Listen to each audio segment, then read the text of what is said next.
سفيها. السلام عليكم ورحمة الله وبركاته. கண்ணியமிக்க அல்லாஹுடைய நல்லடியார்களே, உங்கள் அனைவர்கள் பேரிலும் அல்லாஹுடைய சாந்தியும் சமாதானமும் என்றென்றும் உண்டாகட்டும் என்று கூறியவனாக, ஒரு நீதிபதி, ஒரு நீதியாளன், ஒரு காலி எப்படி இருக்க வேண்டும் என்று நம்முடைய மார்க்கம் இஸ்லாம் சொல்லித் தருகிறது. அன்பு நபி ஸல்லல்லாஹு அலைஹி வஸல்லம் எப்படி சொல்லித் தந்தார்கள் என்பதை பற்றி புகாரிலே வரக்கூடிய ஹதீஸை பார்ப்போம். அன்பு சகோதரர்களே, அம்ர் இப்னு ஆஸ் ரலியல்லாஹு தஆலா அன்ஹு அவர்களை தொற்றும் அறிவிக்கப்படுகிறது, அல்லாஹ்வின் தூதர் ஸல்லல்லாஹு அலைஹி வஸல்லம் அன்னவர்கள் சொன்னார்கள், இதா ஹக்கமல் ஹாக்கிமு ஃபஜ்தஹித. ஒரு நீதியாளன், ஒரு நீதவான், ஒரு காதி என்ன செய்கிறார்?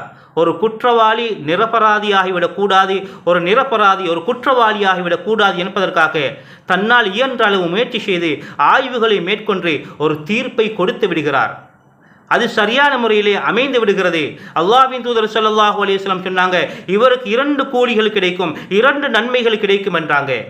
ஒன்று, அவர் பாடுபட்டு கஷ்டப்பட்டு ஆய்வுகளை மேற்கொண்டு தீர்ப்பு கொடுத்தார், இந்த முயற்சிக்காக வேண்டிய ஒரு நன்மை. இன்னொரு நன்மை, சரியான முறையிலே தீர்ப்பு கொடுத்தாரே, இதற்கு ஒரு நன்மை. பரிபூர்ணமாக 2 நன்மைகள் கொடுக்கப்படும் என்றார்கள் அல்லாஹ்வுடைய தூதர் ஸல்லல்லாஹு அலைஹி வஸல்லம் அவர்கள். இன்னொரு நீதவான், வைதா ஹக்கம ஃபஜ்தஹித.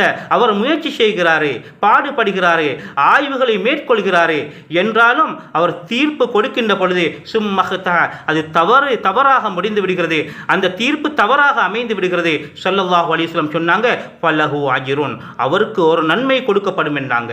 இவர் யாருக்கும் அடிமையாகாமல், எந்த பணபலத்துக்கும் அடிமையாகாமல், லஞ்சம் வாங்காமல், யாருக்கும் பயப்படாமல், இவர் சரியான முறையிலே தன்னால் இயன்ற முயற்சிகளை செய்து ஆய்வுகளை மேற்கொண்டு இவர் தீர்ப்பு கொடுத்தார். இது பிழையாயினாலும் இந்த முயற்சிக்காக வேண்டி இவருக்கு ஒரு நன்மை என்று சொன்னாங்க அல்லாஹ்வுடைய தூதர் ஸல்லல்லாஹு அலைஹி வஸல்லம் அவர்கள். அல்லாஹ்வின் தூதர் ஸல்லல்லாஹு அலைஹி வஸல்லம் சொன்னாங்க, தெரிந்து கொண்டே உண்மைக்கு மாற்றமான தீர்ப்பு வழங்கிய நீதிபதி நரகத்தில் புகுவார் என்று சொன்னார்கள். இன்னும் சொன்னார்கள், தக்க அறிவின்றி தீர்ப்பளித்த நீதிபதியும் நரகத்திலே புகுவார் என்றார்கள் அல்லாஹ்வுடைய தூதர் ஸல்லல்லாஹு அலைஹி வஸல்லம் அவர்கள்.